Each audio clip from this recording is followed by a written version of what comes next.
Raju, Manu, is a shutdown inevitable at this point? And what happens next? Yeah, this is a perilous moment because the shutdown is going to happen at midnight. How long it will last, it's unclear. How they will get out of this, also unclear. And what will it take for the two sides to come together?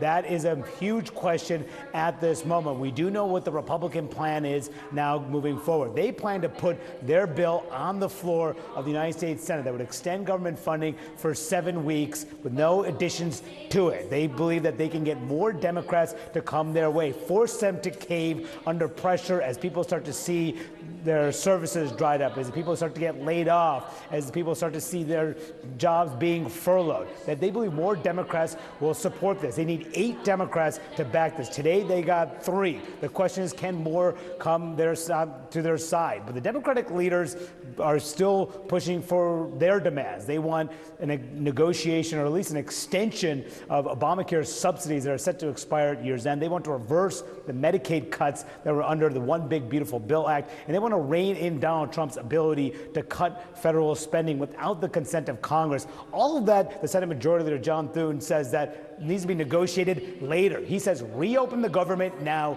negotiate those other issues at a later date. Now, when I caught up with some of those Democratic senators who had actually voted for that stopgap bill back in March to keep the government open through September and ultimately voted no today, I asked them why their positions had changed. We've watched President Trump over the last 6 months destroy our government, put families at risk, hike costs on health care. To have another increase on people's access to health care is another increase they can't afford. Why did you vote now? What changed from March?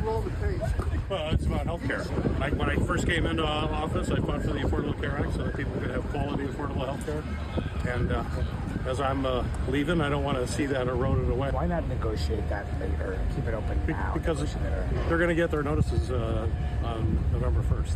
They have to make decisions.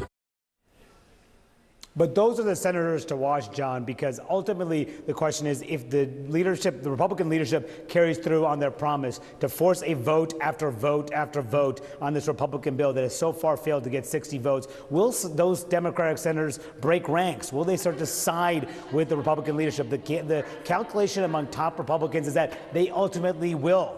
But I asked the Senate Democratic leader Chuck Schumer just moments ago if he can guarantee that he will not see enough Democrats breaking ranks to support the Republican plan. He would not go that far. He said that our guarantee is to the American people that we're going to fight as hard as we can for their health care. So a lot of questions here at this moment, John, whether or not other Democrats will come on board, whether there will be any negotiation whatsoever, or whether we'll see a government shutdown that could be as long as the last one that occurred in 2018 into 2019. 35 days, the longest in history, and that was very painful for so many Americans. How painful will this be? A major question at this moment.